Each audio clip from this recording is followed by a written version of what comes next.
Hi everyone, welcome back. For today's mani, we're going to be using dip powders from RCS Custom Nail Dips. The first color here, it's called Meditation, and it is a really pretty, unique glitter. It's a stunning blue. It's like a bright, vibrant blue, but then it has these gorgeous color shifting glitters in there. And then there's also a mixture of fine glitter in there as well. And it pairs perfectly with the next one called Artic Freeze. Now this is a fun dip powder. It's a sheer like light vibrant blue, so it's more of like a jelly type of dip powder. It has a slight shimmer to it, but it also is a changer, so it will change from like a very light blue, almost white. You'll see it here in action in just a few moments. We are going to be creating press-ons as well and doing the gel method. All right, so let's dive into this mani process, and I'll pop back in a few moments.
All right, let's add some decals to one of the nails for an accent nail, and I'm really gravitating towards the silver sheet of decals. I think they're really fun. They're like silver foil decals, and you apply them the same way you would as a water decal. Now, these decals are custom decals for a collab from Nails Truly, so if you ever have any collabs or special occasions, definitely recommend Nails Truly for any custom decals that you may need.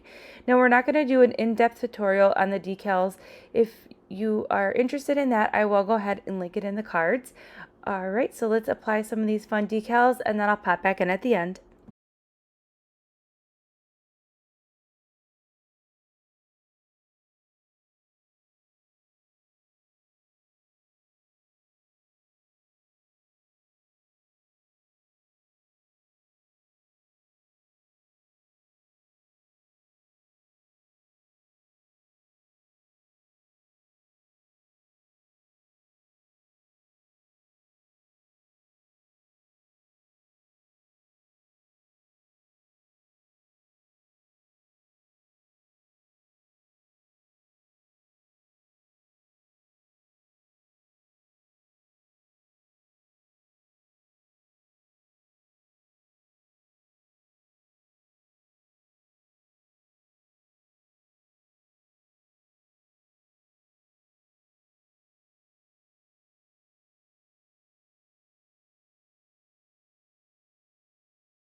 All right, we're just wrapping up the mani here, and I really like how this mani turned out. I think it's really pretty with that Arctic freeze, and then the accent nail of meditation is really pretty, and it ties in perfectly with that accent decal nail with those silver foil decals. Now, I really like how meditation applied. Those glitters are so thin. They almost feel like a Mylar, but they're not. They're so thin and so easy to use. So it makes that chunky glitter nail look really effortlessly, and I really like how it applied. All right, so I will go ahead and link everything that we use in today's mani in the description box below, and I'll see you in the next upload.